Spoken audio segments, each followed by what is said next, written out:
Are you able to see a PowerPoint presentation right now? Yes. Yeah.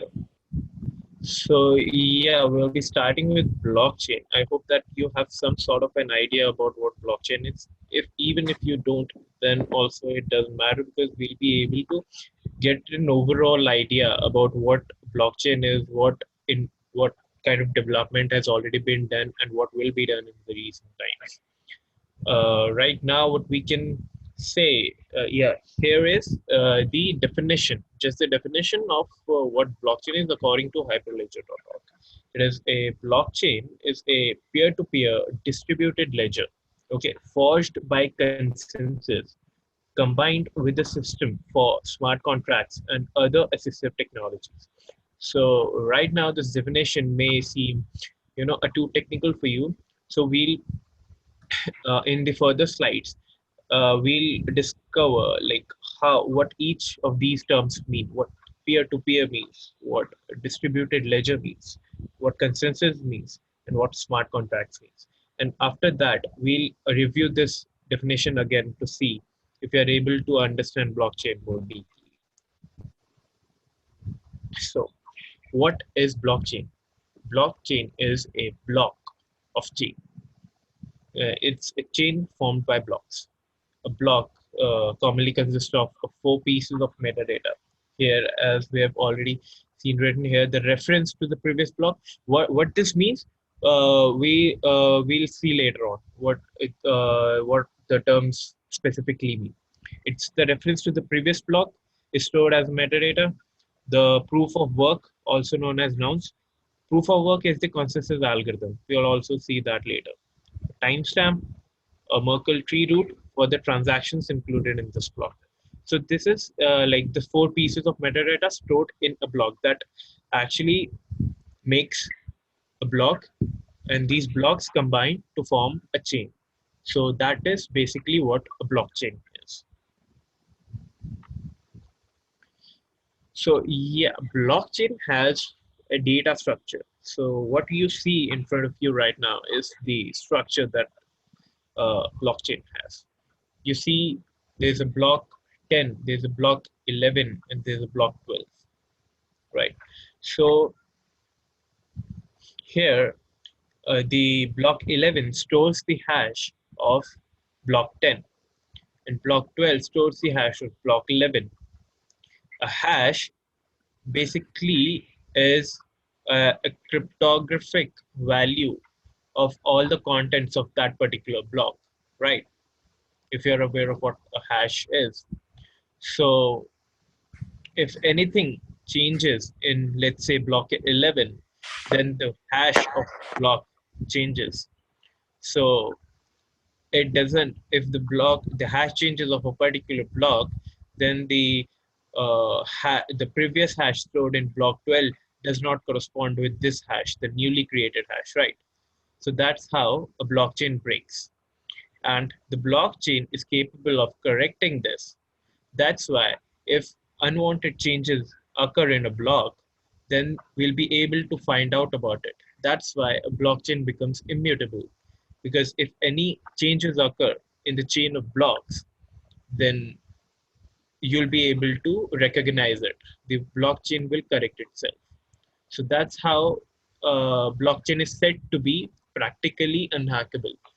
Yeah, there are other theoretical ways to hack it, but practically it isn't possible right now. So that is how it works. So basically, if we go deeper into it, what this actually means is we have a transaction root. In this we have, let's say, a block contains a number of transactions, right? It doesn't contain a single transaction, it contains multiple transactions.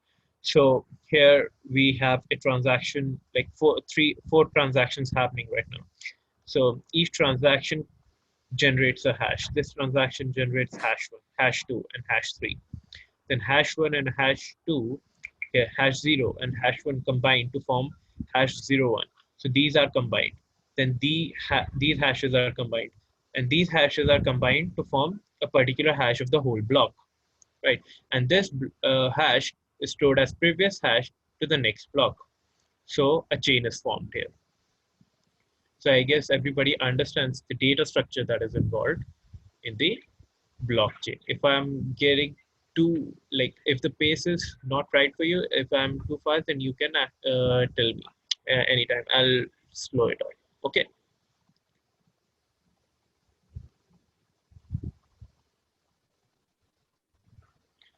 So yeah, in blockchain, we have this, like, we have given this cryptography a lot of weight because, as Matt already said, cybersecurity is actually really important when it comes to blockchain technology, right? So, as you see in front of you for blockchain technologies, cryptography is used to prove that transaction was created by the right person. It is also used to link transactions into a block in a tamper-proof way, as well as create the links between blocks to form a blockchain. What this means is basically, if we can go deeper into cryptography that is used in blockchain, but it'll just extend the time and might confuse you. What actually, if you want to, you can search for asynchronous cryptography. Asynchronous cryptography is actually what is like the primary the parent that is used in the cryptography that is used here. If you are aware of private and public keys, then you'll be able to understand. Like, if you are aware of how Bitcoin works, you must have somewhere heard or seen people sharing their public keys or their wallet keys with you. So that key is the public key, and they contain a private key for themselves. They don't have to share, like, they can't share their private keys, and the public keys can be shared outside. Anything encrypted with the public key can be, decrypted with the private key. So that's how we know that the correct person opens a particular prize. So let's say you want to send a gift to me. Okay, so you want only me to open that gift, right? So what you'll do is you'll encrypt that gift with my public key. Okay, and I can't publish my private key, and I can only open my gift with my private key because it was encrypted with my public key.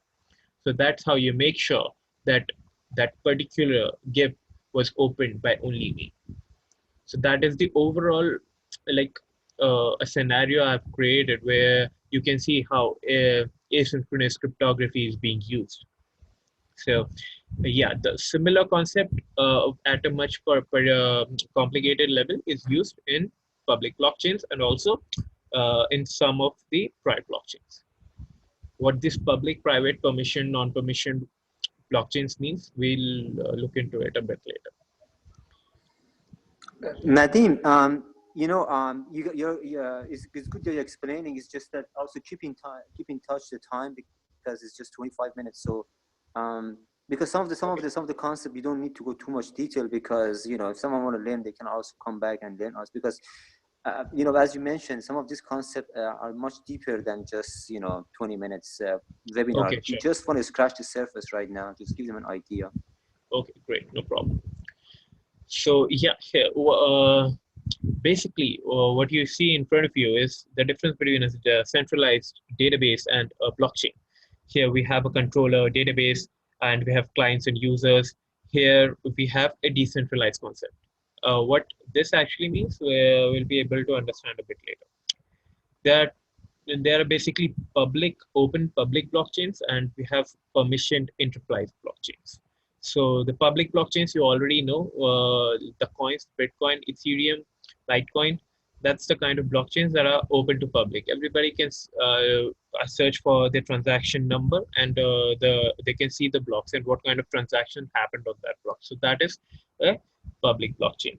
But here, permission blockchain is a little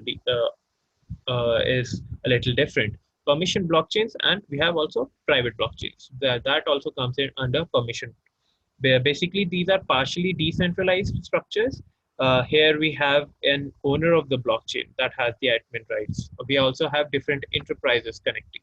So if we have, let's say, a consortium network of different companies, then each company will be a node on the network, and they'll be able to transact. Because sometimes you don't, in the public blockchains concept, you want security of your identity, right? You don't want anybody to know you who you are.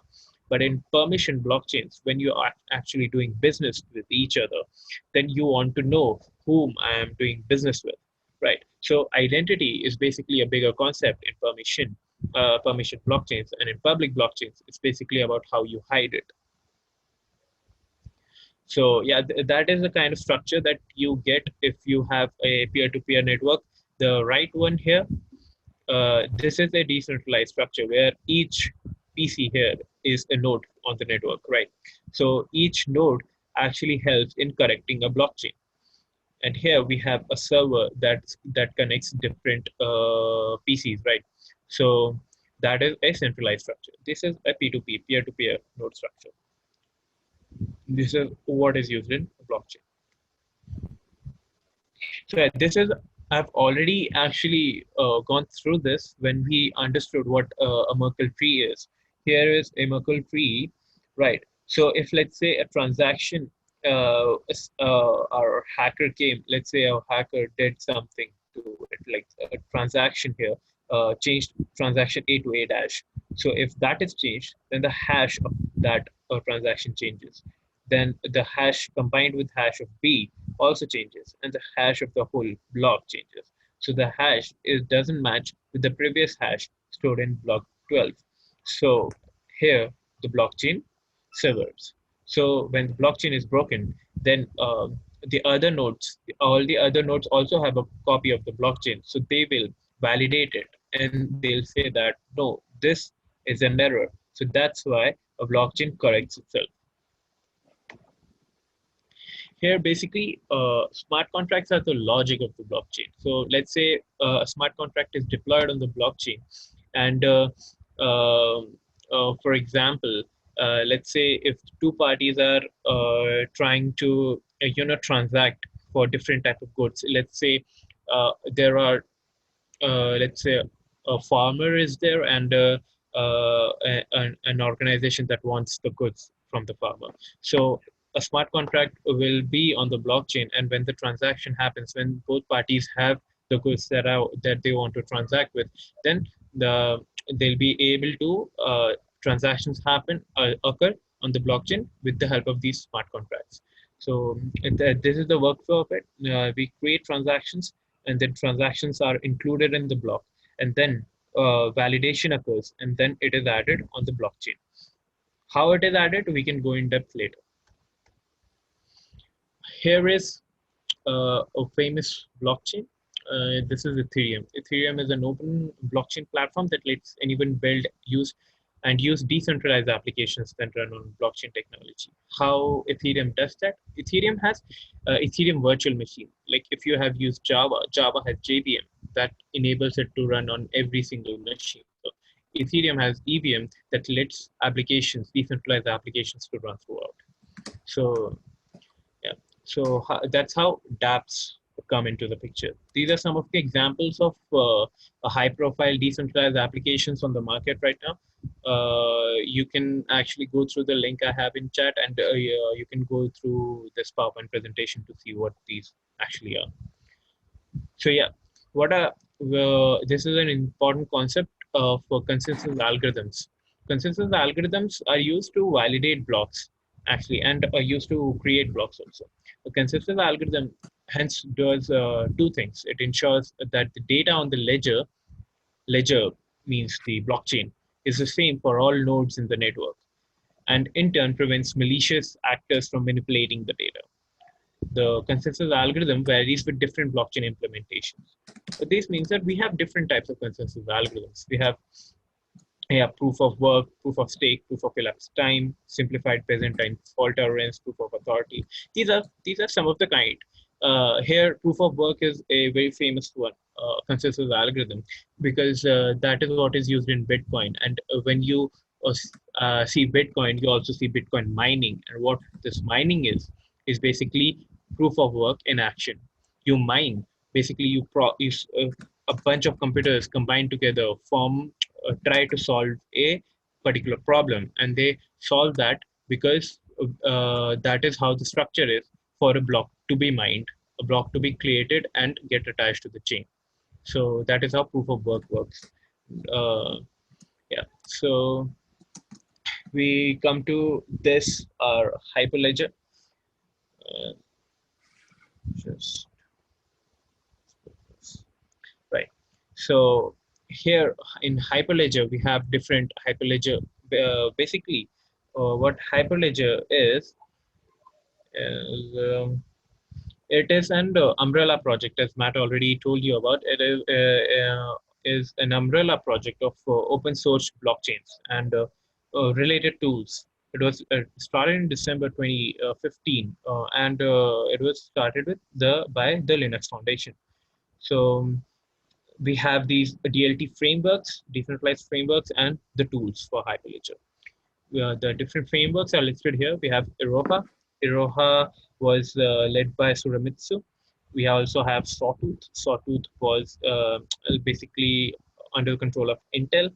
And we have also Fabric. Fabric started with IBM. We have Indy and we have Bro. These are some of the frameworks. What we are going to go in depth about is the Fabric blockchain.